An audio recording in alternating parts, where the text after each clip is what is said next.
we didn't have substance use in our family. I rarely would even buy wine. Like it never occurred to me in a million years that it would be something that we would ever encounter.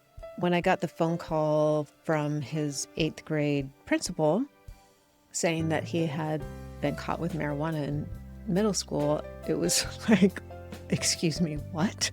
The marijuana started in middle school. Right. In high school is when the real problems set in. And what happened? Yeah, he was using marijuana mostly in the beginning I believe, to self-medicate ADHD, although he could not articulate that at the time. So I understand what you're saying about you don't know. Because I did ask him in a very angry way, like, why are you doing this, right? Not in a loving, compassionate way, curious way. And he couldn't articulate it because he didn't know. At one point, he did say, the only time I feel normal is when I'm high. The idea that society expects us to have control, I think that has always really been something that's been so heavily on my mind. The fact that as parents, we're supposed to be able to figure it all out, but there is no playbook for this. No, there's not. And, you probably heard the same things that I did. Like, well, just take away his phone. Well, he just needs more discipline. Well, if you would just do X, Y, Z, and when you're on the receiving end of that, you just want to scream and say, are you kidding me? Do you think I didn't think about that? And so you're sort of keeping Enzo in your life as much as he's willing to show up at this point. You're in Al-Anon, and yet this is when the overdoses occurred, correct? Yes, and he was on life support for 3 days and in a coma. He had a heart attack, he had a stroke, all of his organs shut down. He had a raging case of pneumonia. The doctor said if the overdose doesn't kill him, then the pneumonia might, because it's so bad.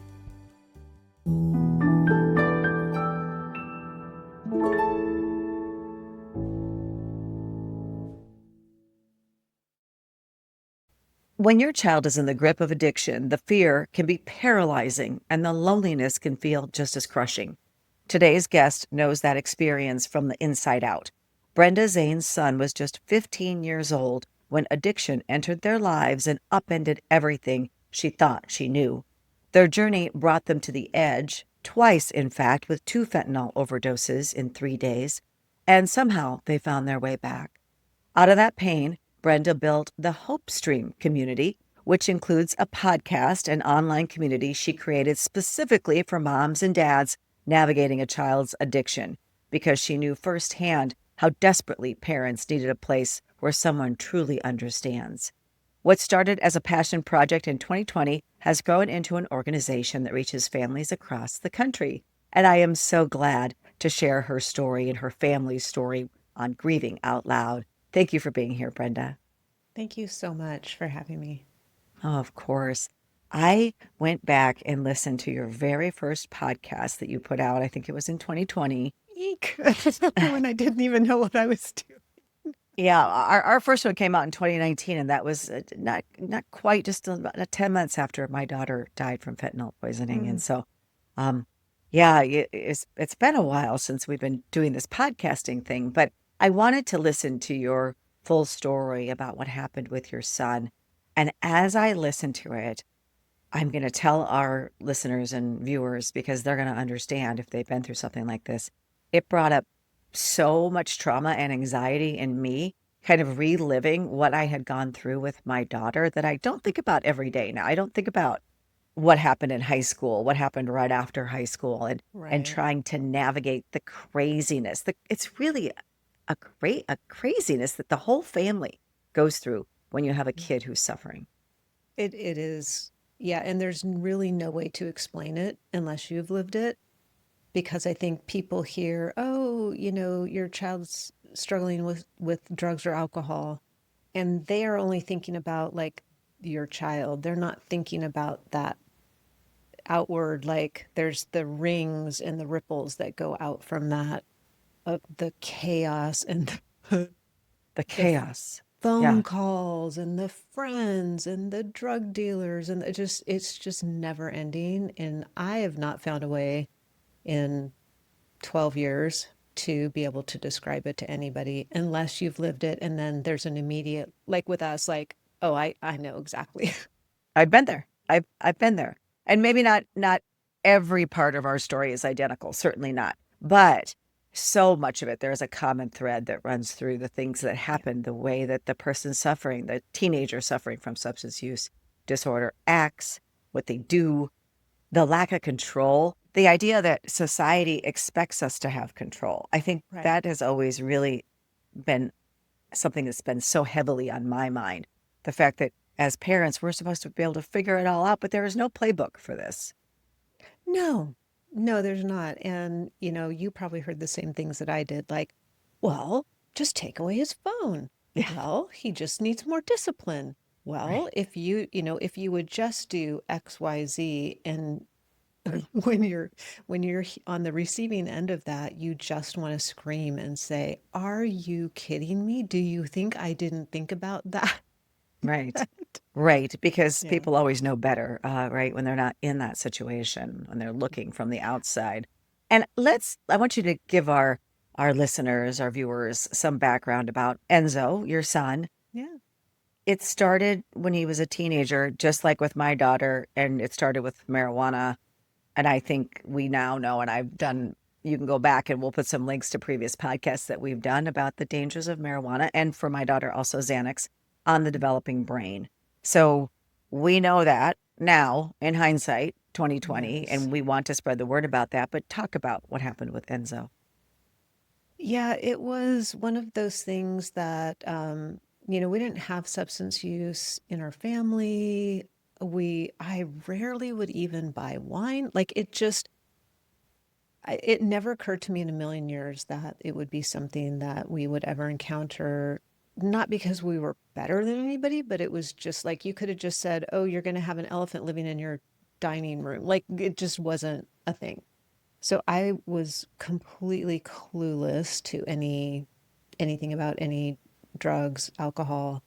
And when I got the phone call from his eighth grade principal saying that he had been caught with marijuana in middle school, it was like, excuse me, what are you talking about? So it was kind of, like I hit a brick wall in 1 second, and then that started our journey because you start to learn a lot about things that you don't know. Mhm. And I really had no idea. Like I always tell people, my son survived and thrives now in spite of me because the things that I teach now to parents, I didn't know. Like I learned all of them pretty much after his journey.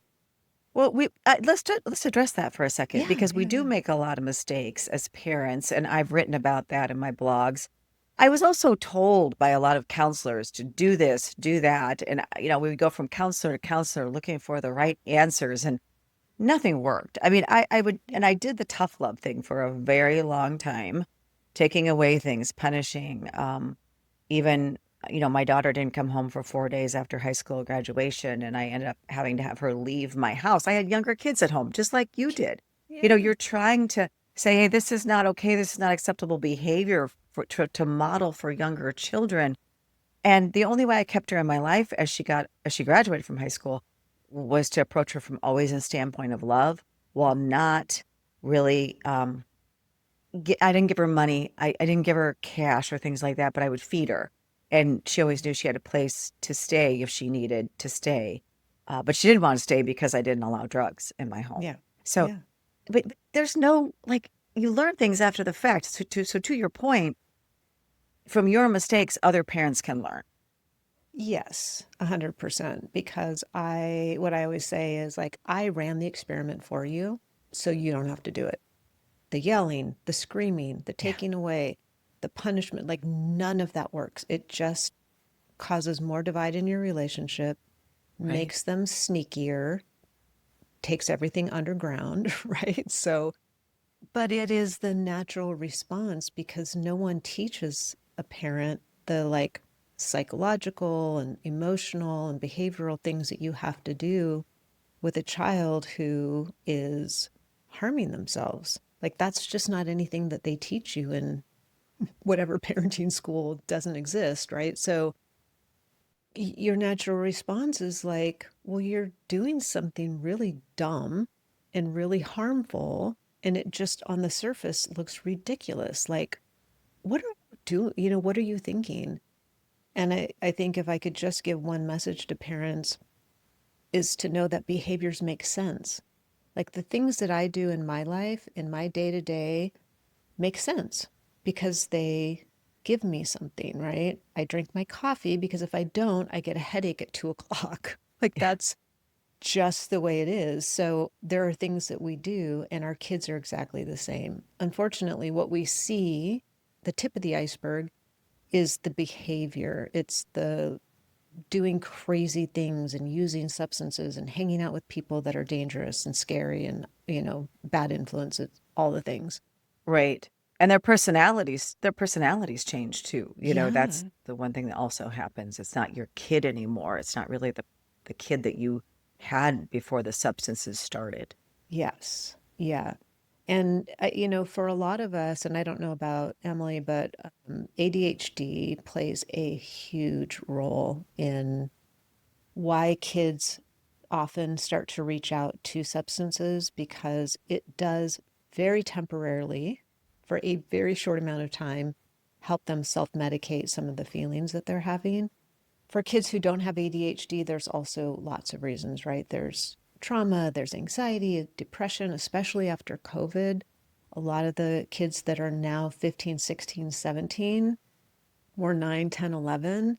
So we're seeing sort of the knockoff effect of that. And that's a whole nother podcast. But there's a reason why they're doing what they're doing. And for parents to be able to kind of like take a deep breath, swallow their sort of natural instinct to punish and be authoritative and control and enact consequences and all of that, and to be curious about, huh, I wonder why my son, who's brilliant, right? Intelligent, funny, loving, caring, like all the amazing things. I wonder why he's doing this. This doesn't track. There must be something going on. And that's a hard place to get to because, like we were just saying, society is like, you got to control that kid. Like, Mm. why aren't the parents doing something about this? Meanwhile, you're over here doing, like, I'm doing everything I know. So it's a lot to wrap your head around, but getting to that place of understanding there is a reason why they're doing this. People don't do things that don't give them something. It looks completely insane. I don't understand it. It wouldn't necessarily be my choice, but there's something in it that is giving them something. And to be able to get to a place of curiosity to say with them, and it takes a while to get to the communication, to be able to do this, to say, hey, Enzo, marijuana seems really important to you because you're sacrificing your family relationships for it, your school relationships for it, your friends, all the things that I know matter to you. Right now, marijuana is more important than all of those things. What do you love about it? And then close your mouth and listen to what they say because they will tell you if you approach it from a place of totally judgment-free curiosity. If you're like, treat it like it was some guy down the street, you're not invested in them, right? From an emotional standpoint, but you're like, that's really interesting. Why are you doing that? That seems so odd to me. So that's kind of the first place to start and to understand. And I didn't have that. Sorry, that was a really long roundabout way. That's okay. But you didn't do that at the time because you didn't know to do No, that. And I did not. neither did I. And I'm still trying to piece together, even though in the last years of her life, I was approaching her from a standpoint of love, just trying to keep her in my life as much as possible. Um, I still don't know all the reasons why. I've tried to go Yeah. back and look at the whys. Why did she go down this path? Why did she use these substances? Um, and I don't have all the answers, and I don't know that I don't think I ever will. Yeah. But I do have some things I've pieced together to understand it. Some trauma that occurred, and um, a lot of it is uh, the company we keep as well. I mean, influence of friends and people around you. But I want you to recap because we'll put a link to your episode where you do tell Enzo's story. So, but just tell us a little bit about.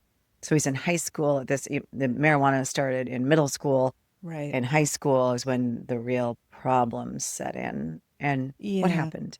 Yeah, he was using marijuana mostly in the beginning to I believe to self-medicate ADHD, although he could not articulate that at the time. So I understand what you're Sure. saying about you don't know. Because I did ask him in a very angry way, like, why are you doing this, right? Not in a Sure. loving, compassionate way, curious way. And he couldn't articulate it because he didn't know. At one point, he did say, the only time I feel normal is when I'm high.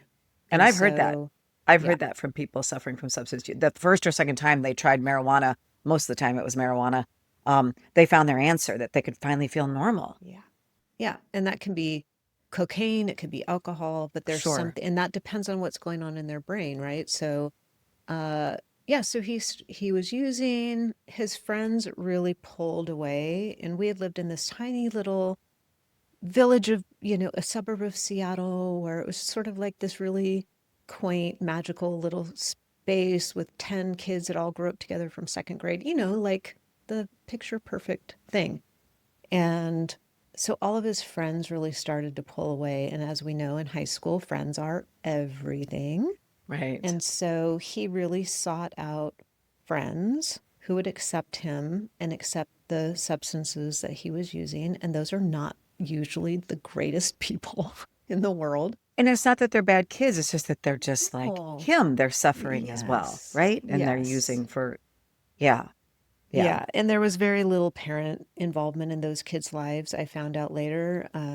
So he's also a risk taker. He's highly Emily was ADHD. So too. his, yes, Yeah. brain is constantly needing more, more, more. And obviously didn't have any of the frontal lobe developed. And with ADHD, that means they're highly impulsive. He has no ability to look at potential future consequences at all. And he's been on my podcast several times and talked about, I would say, well, what were you thinking when you did this? And he was like, I wasn't. There was Hmm. zero thought about, oh, we're going to go do this crazy thing. There was no consideration of it. So you mix all of those things together and it's just a trifecta of disaster. And so by the time he had just turned 16, he had gone on a multi-state drug run to purchase like wholesale volumes of marijuana in California. We live in Washington. So this is like Washington to Oregon to California, pick up drugs with older drug dealers because they always use the younger kids because if the younger kids get caught, they go to juvie, not jail. It's a whole thing. And so after that, his dad and I, who were divorced, realized we are not going to be able to parent our way out of this. Like, this is so far beyond anything that we can even fathom. Like, our 16-year-old just went on a 2-week expedition. How does that happen? So we started working with an educational consultant to understand like what are the options for treatment or I was actually more just worried about his safety than I was the drugs. I just knew if he stays here in Seattle with these people in his life, he will be dead or in jail very soon because the police had been in my living room telling me that over and over. And so we ended up deciding to have him go to wilderness therapy. We had to have him transported because there's not a chance in a million that he would have ever gone if we had told him. And the industry has changed now to where there's a lot more conversation leading up to something. And so there's less kids that are being transported. But at the time, and we knew for Enzo in particular, he would never, ever, ever go. And he has confirmed that now that he's 28. Um, and he really credits the fact that we did transport him with his eventual recovery because he's like, oh, I would have run and probably never come back at 16. So anyway, transporters picked him up and 2 o'clock in the morning and took him to a wilderness program in Utah, which is luckily still in operation. Many of them have closed down. And he spent 9 weeks living outside. We had to tell his brother and other people that he was in a different state because I knew that the people he was hanging out with would try to go find him.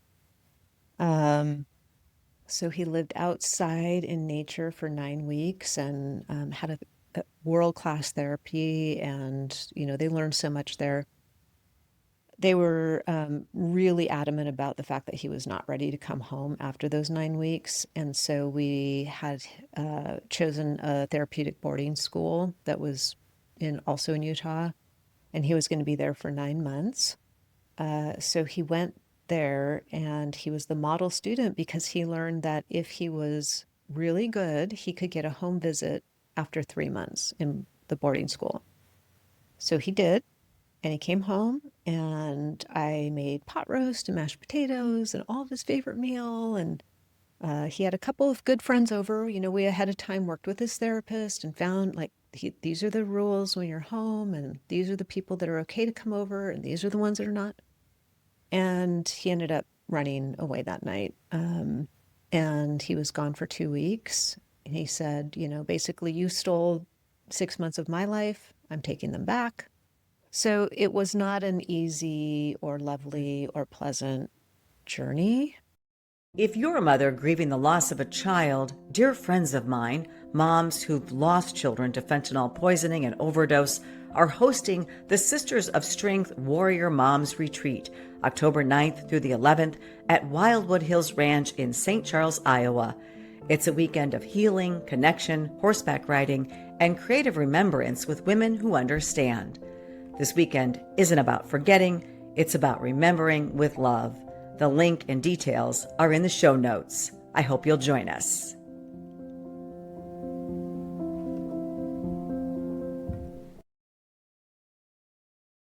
What is also so frustrating as a parent, I believe, is that you think, because I had thought about sending my daughter away in high school and I didn't do it.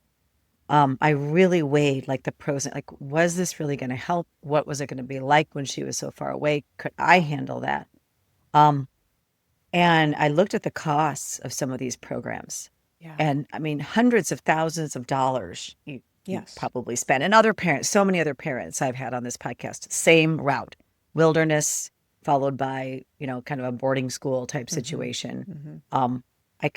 We could have links to all of those parents, who've done the same thing.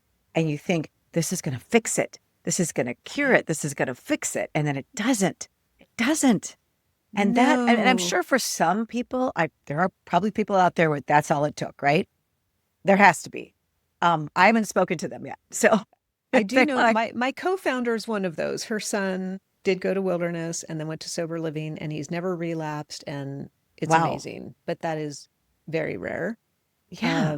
But what I will say, and Enzo talks about this today, that every one of the stops along the way, and those were the first two of multiple treatment opportunities that he had, at every step he did learn something. And he said, I would be somewhere in the middle of the night, in a messed up situation, thinking, I don't want to live like this. And I would go back and I would pull out some of those tools that I learned in wilderness or some of the things that I learned in residential. And it took a long time for all of that to accumulate. But without those, he would have been in that messed up situation with nothing. And so it's, every family has to do the thing that they think is right for their child. And sometimes it's great and sometimes it's not. And I will say at the time, I thought it didn't work. I'm like, oh my gosh, wilderness didn't work. Oh my gosh. What I hear you saying is in hindsight, it wasn't wasted. It wasn't wasted, No. but it felt like it, I'm sure, at the time. Yes, absolutely. I'm so glad now that I didn't kind of stop on the treatment route because I knew I wasn't qualified. I was an advertising executive. Like, what did I know? Well, in the process too of all this stress, you lost your job too. I did. And that's, Yeah. Yeah. So I had a really great career in advertising, and it would be one of those times, and as a career, as a professional, you're trying to maintain this facade over here that everything is just fine, and over here everything, all hell's breaking loose in your life. And so I'm in, pitches with clients, getting phone calls from the jail, and like, oh, now he's run away from here. And you just can't even imagine it. But I did when he ran away from, I can't even remember which time it was. I guess it was when he ran away during his home visit. I'd been put on a 30-day medical leave because my partners in the company that I was a partner of, they were like, you need to take a break. Like, you're falling apart. You're skin and bones. You can't even see straight. You haven't slept in 6 years. Yeah. So after that, after those 30 days, they said, yeah, this isn't going to work out, and let me go. And Oh, so that was devastating career wise, because I'd kind of gotten to that level where it's like you're a partner in a firm, you yeah. checked all the boxes. And You worked so hard for that your entire yeah, career. I mean, it has to be yeah, devastating, and then for it to all fall apart because you're going through this, well, years of really so much stress yeah, that's so hard to explain to people unless they've lived it. yeah. So, and it was devastating, as you mentioned, the financial aspect of this is significant. And so I'm thinking, well, how am I going to, how are we going to pay for treatment when now? So anyway, he ended up coming home after he had run away from on his home visit. And he said, listen, I know how much you're spending to have me in this place.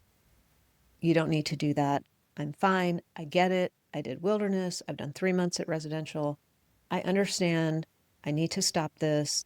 Let me just come back home. I'll go back to high school. We'll just move on. And that sounded great to me. I Yeah, was I like, bet. excellent. Let's do that. Let's just go back. And of course, that lasted, I don't know, a couple of months in trying to go back to school. And he lost a friend to suicide. And just, it's just one thing after another. And so we ended up deciding to sell our home. We had some other financial pressures that it was just all too much. And I told Enzo, here are the conditions for you to move with us. Because he was going to turn 18 in about 3 months. I said, you have to be either going to school or working. If you want to, like, drop out of high school now, fine. I don't care anymore. I just want you to be healthy. So you have to be working or in school. You have to not be using substances, not be at home under the influence, all these things set up these conditions. And you reminded me of something, how much our expectations change for our children. Yeah. Like when they first start off in high school, we have all these expectations that they're going to be, do all this and go to this great school and this big, bright future.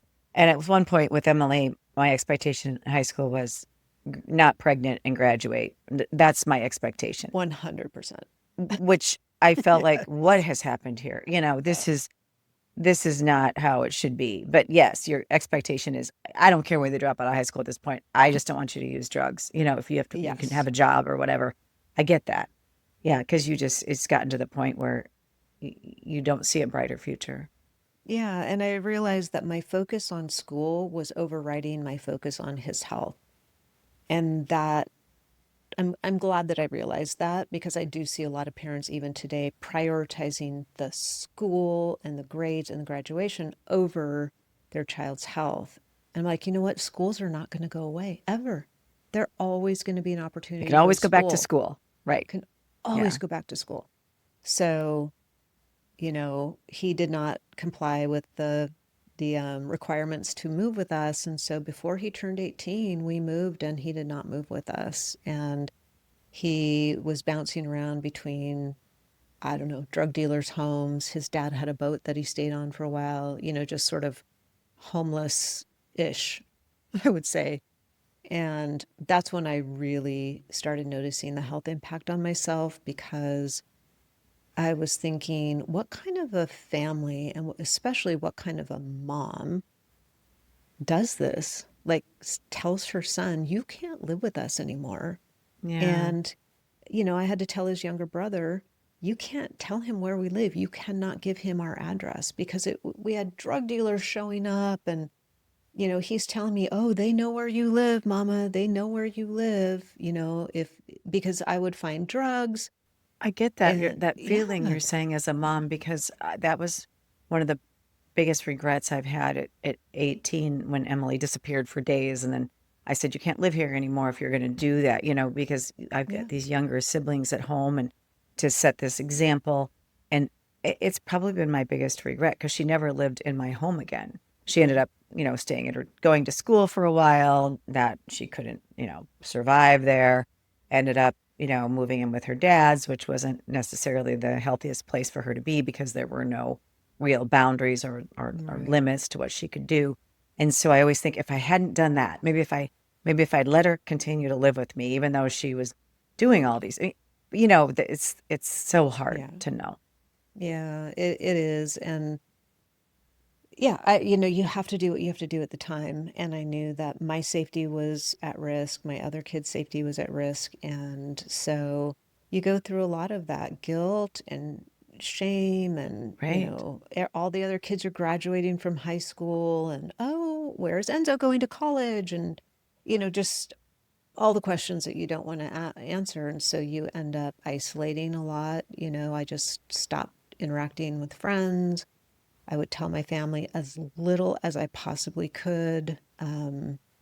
So, And your health started to suffer too at that point. oh, yeah, I was a stress non-eater. And so I was literally skin and bones. And I started having this really mysterious pain in my legs. I kept going to every doctor, every right? Oncologist, neurologist, psychologist, like every doctor. And I'm like, I can't walk. I have this pain shooting down my legs that is debilitating. And they're like, running all the tests. Oh, you're 100% healthy. Nothing wrong with you. I was like, well, then why can't I walk, And the brain fog from not eating. And so I think, we talk a lot about self-care, which I hate that term. I think at that point it is self-preservation. And I wish that I had learned that taking care of myself was actually a form of taking care of my son, because, he would call or he would need something, and I was so sick and I wasn't thinking straight and I wasn't at my best. And I really emphasize now with the parents that we work with to say, I know it seems counterintuitive to take care of yourself and to prioritize your food and water and move your body and go to the doctor, get your mammogram, get like all the things that you need to be doing. Because if your plane goes down with them, then they don't have anywhere to turn. So Right. It's hard. That's hard because I it's have so seen hard. I have seen parents go down with their Yeah. children. Yeah.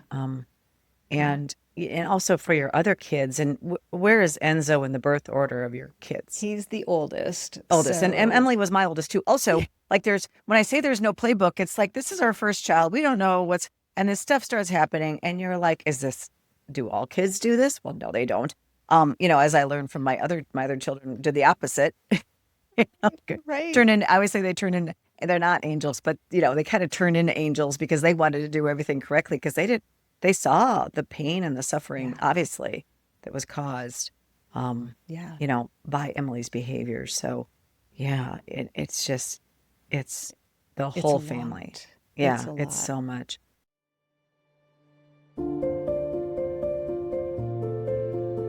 If you or someone you love is struggling with substance use disorder, please don't wait to seek help. We have a list of helpful resources on our website, emily'shope.charity. There, you can also listen to hundreds of other Grieving Out Loud episodes anytime and read the latest news headlines surrounding addiction, mental health, and the fentanyl epidemic. Together, we can raise awareness and reduce the stigma surrounding this disease of the brain, which will hopefully encourage more people to get the help they so desperately need.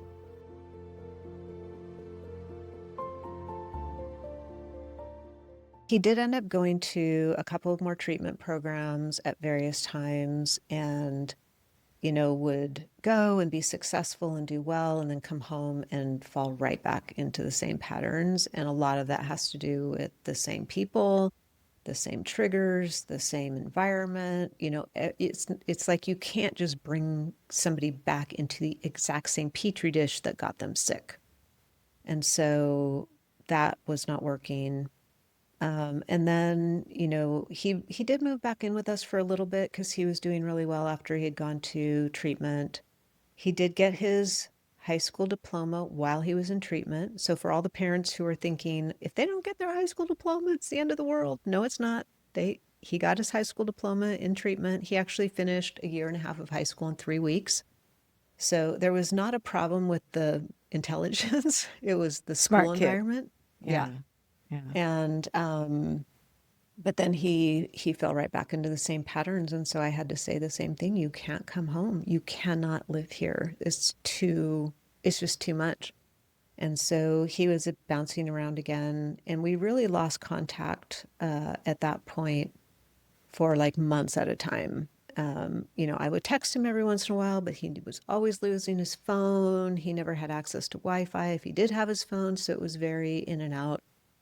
But I did have a therapist at the time, and she just saw me imploding.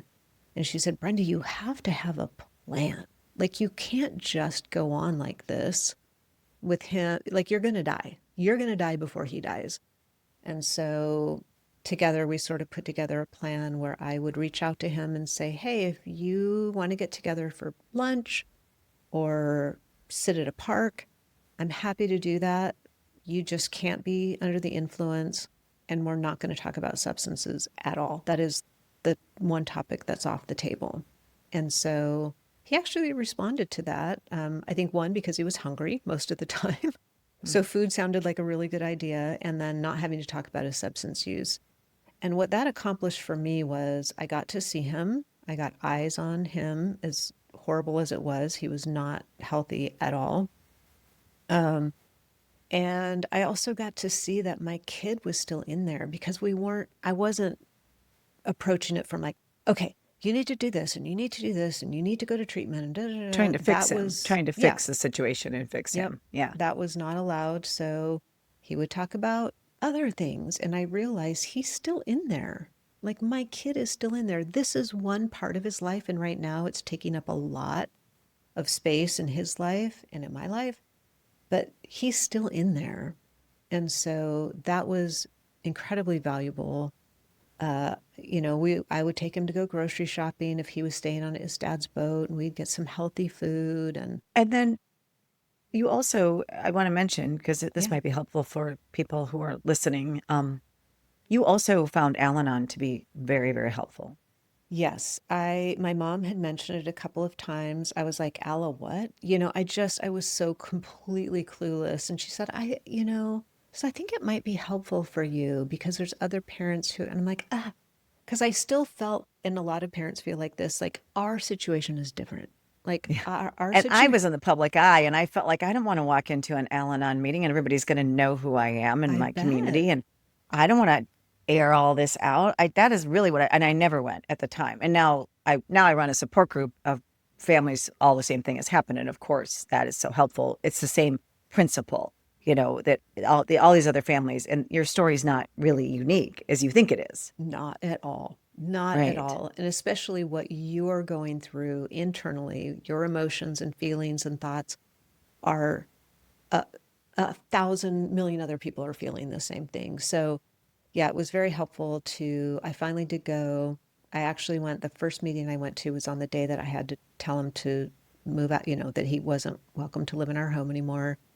And that was also the first time I'd ever heard the term self care, ever. I'd never heard that before. And I remember that was the topic for the night. And they were like, what are you doing for self care? And I said, for what? What's that? They were like, that's like taking care of yourself. It was such a foreign concept to me. I was like, no, you don't understand. My kid is dying. I can't take care of myself. And it was pivotal for me to understand, oh, I have to keep living my life separately from his. So, yes, I think there's huge value in sitting in a room and looking around at other parents who are like, they look like really good people. They look like very normal moms and dads and grandparents and aunts and uncles and you know. So, yeah, it can be really hard to go for sure. Uh, and it can be just a game changer to have that support. And and we can talk about too what we do at Hopestream. What I didn't learn there was the action steps that I could take to try and improve our relationship and to try to move him to be motivated to go to treatment. So that's kind of the add-on that we do at Hopestream, but it was so valuable, and it really gave me confidence. I remember leaving an Al-Anon meeting and I'd feel like 3 inches taller. Like, I got this. Like, I'm not alone. Like, I can do this. So yeah, I can't overstate the importance of finding that community that can help you. Are you ready to protect the next generation from the dangers of substance use? Emily's Hope has created a comprehensive K through 12 substance use prevention curriculum designed to educate, empower, and equip students with the tools they need to make healthy choices. Our age-appropriate lessons start in kindergarten and build through high school, using science, real stories, and interactive learning to help kids understand their bodies, brains, and risk of drug use. We're already reaching thousands of students across multiple states, and we're just getting started. Visit emilyshopeedu.org to learn more and share our curriculum with your school administrators and counselors. At Emily's Hope, we believe prevention begins with education. Let's work together to keep our kids safe.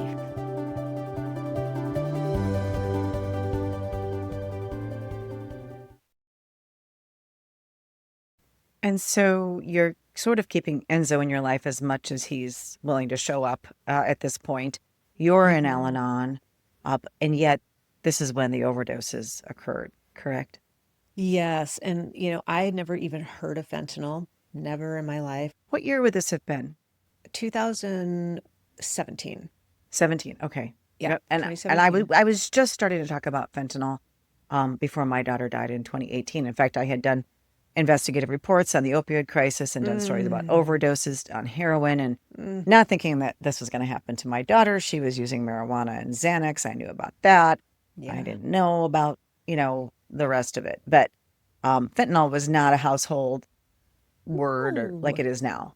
no, it wasn't at all. Especially, we're in Seattle, so West Coast, fentanyl really, like we say he was an early adopter, which tracks with his personality 1,000%. So he had been using Xanax, marijuana, kind of whatever he could get his hands on.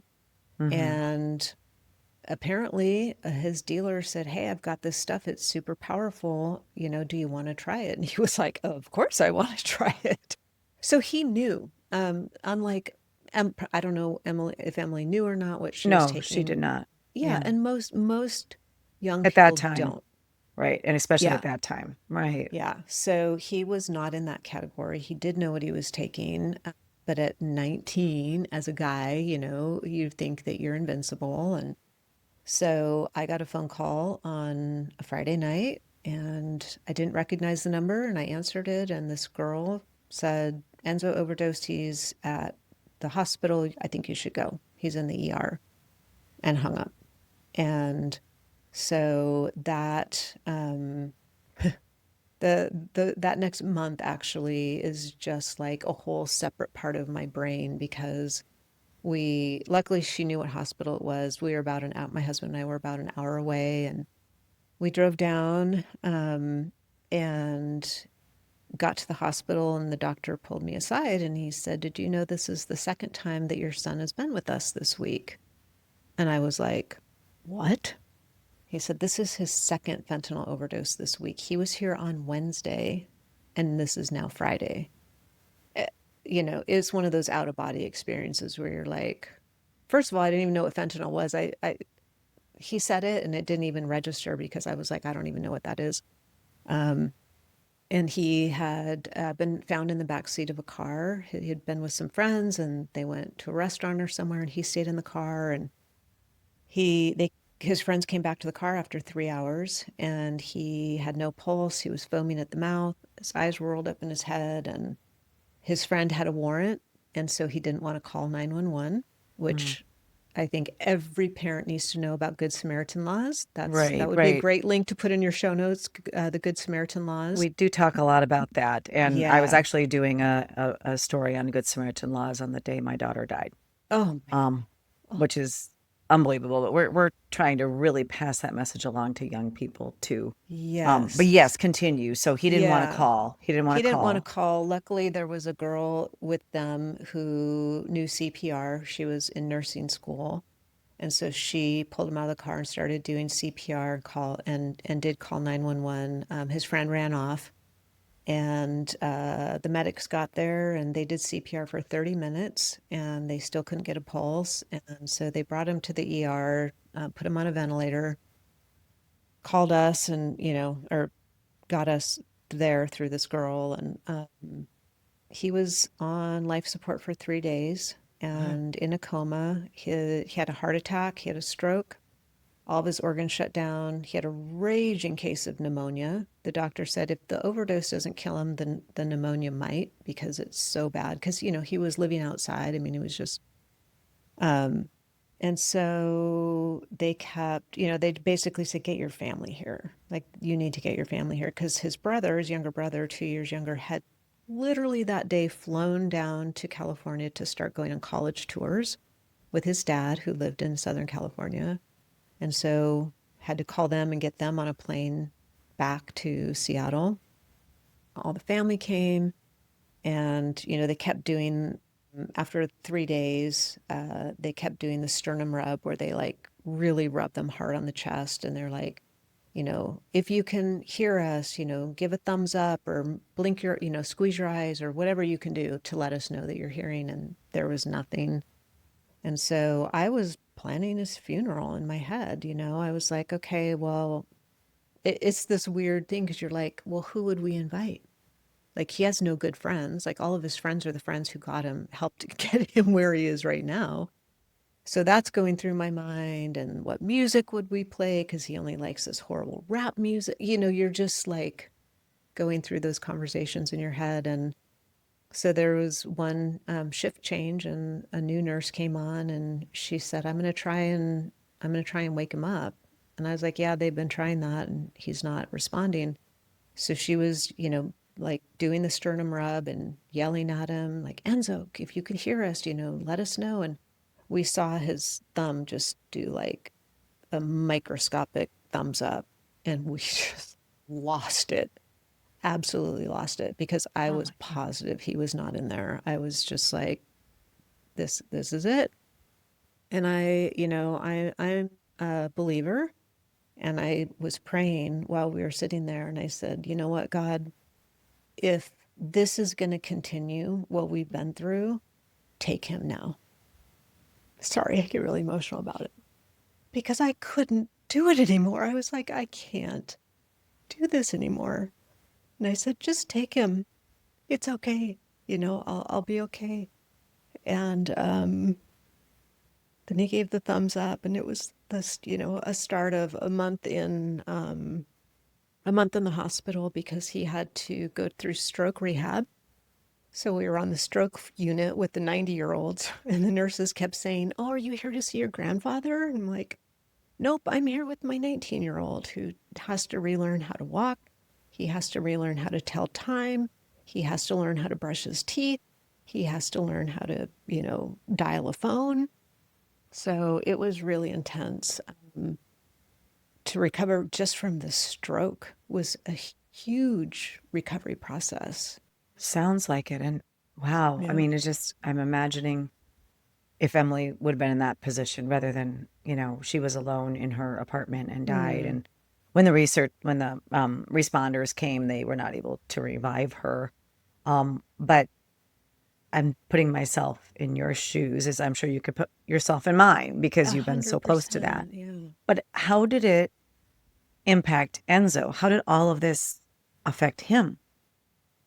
Well, he, at first, we didn't really talk about it too much while he was in the physical recovery part. And then over the years, we started talking about it more. And he said that that was really his turning point because until then, he really thought that he had control over it. Like, I Mm. can stop when I want to. I can, this isn't going to take me down. And he said, when you get reset to nothing, like as an infant, like you can't walk, you can't talk, you don't know how to pick up a fork and feed yourself.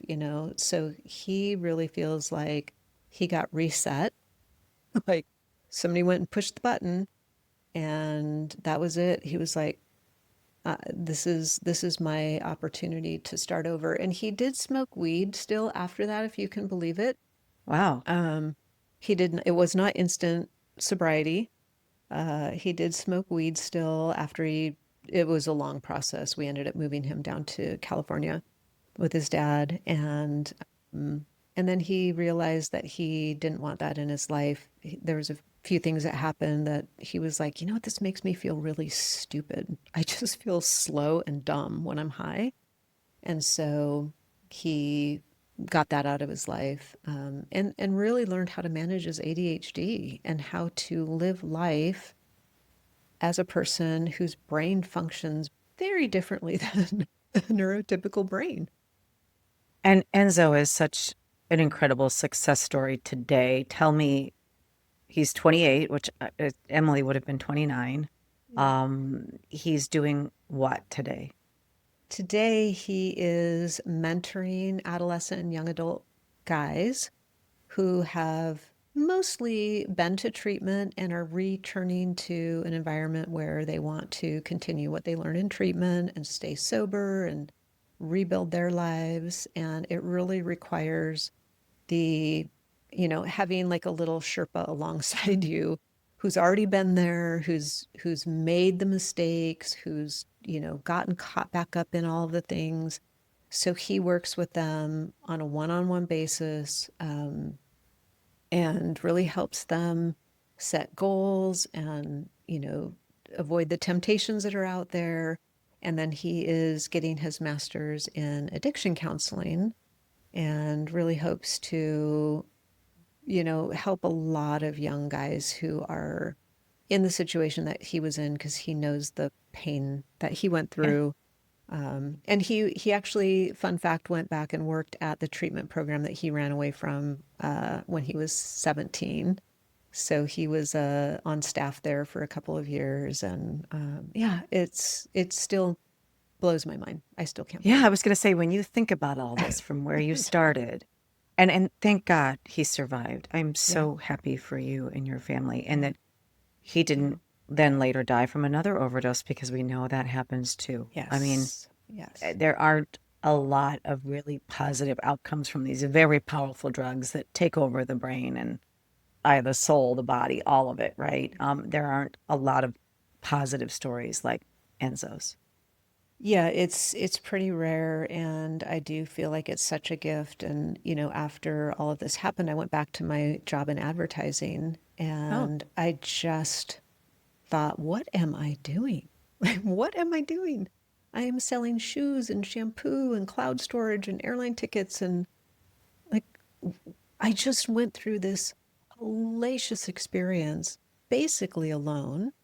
And so it took about 2 years to sort of sort out what I wanted to do. And then I ended up leaving advertising and starting Hopestream. But um, yeah, it really, being with your child on life support in the dark ICU room, with the whooshing of the ventilator, it really gives you some good clarity really quickly. And I just knew when I got back to work how completely irrelevant it was, and really wanted to be able to put all of that pain and experience to use for other parents who were going through it because it was just horrible to do well, by and myself.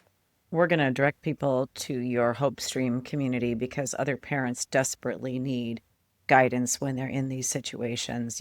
You and I know.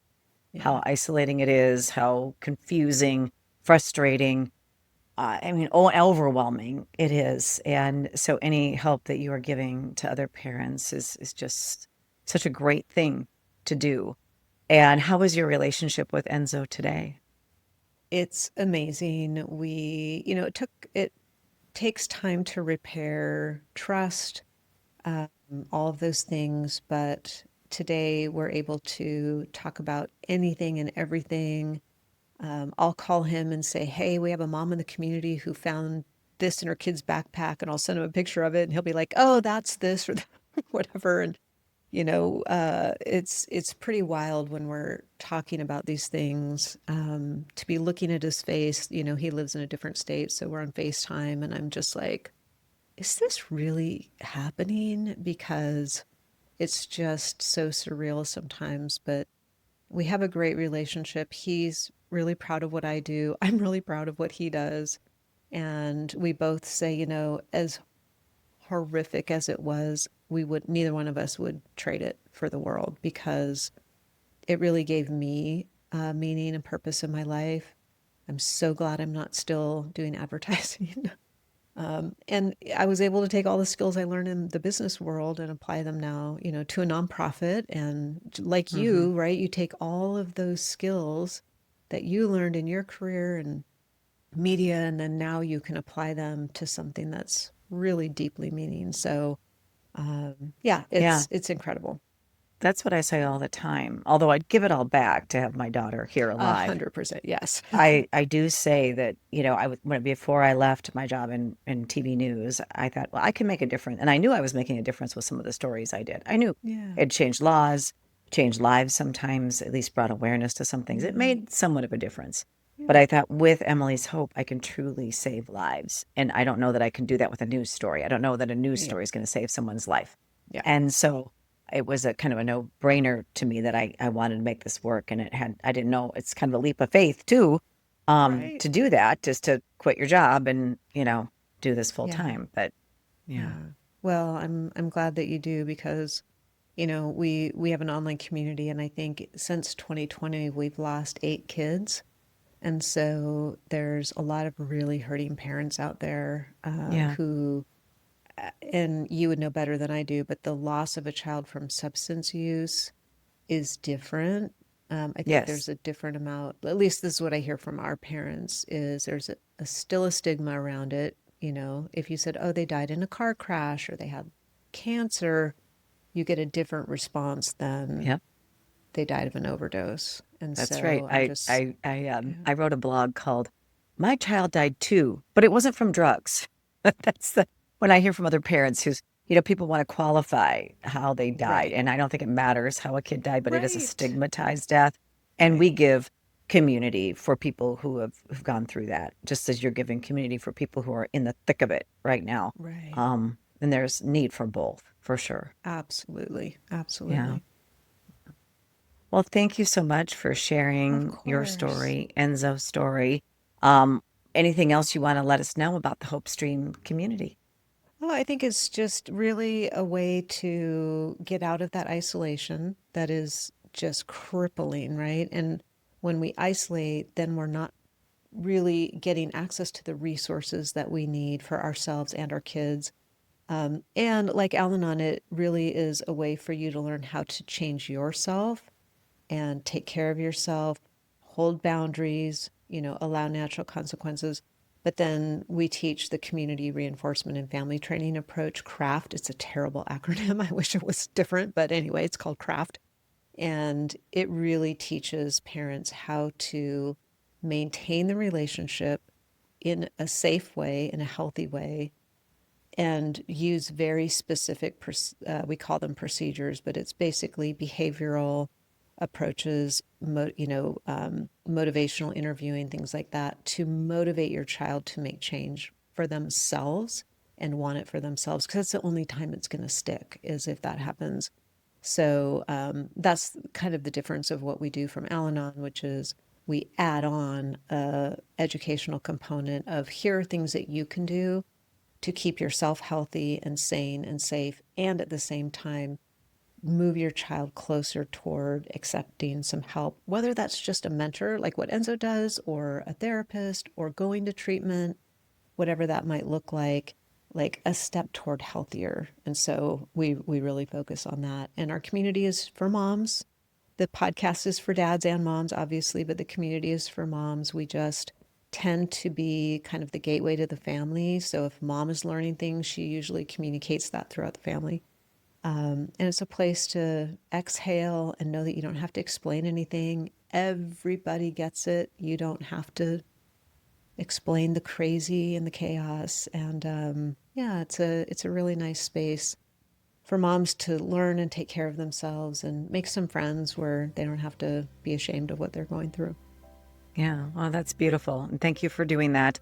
And like I said, we will put some links in our show notes for people to get more information and to learn more about that craft method too. Yes, yes. Okay. All right. Thank you. Thank you so much.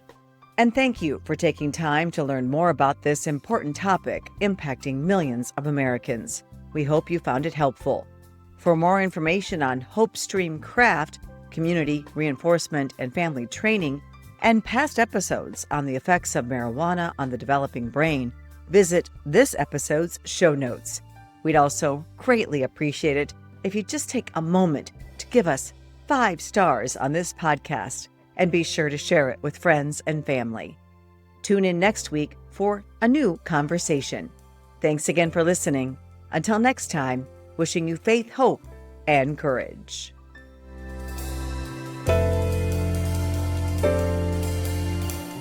This podcast is produced by Casey Wonderberg King and Kaylee Fitz.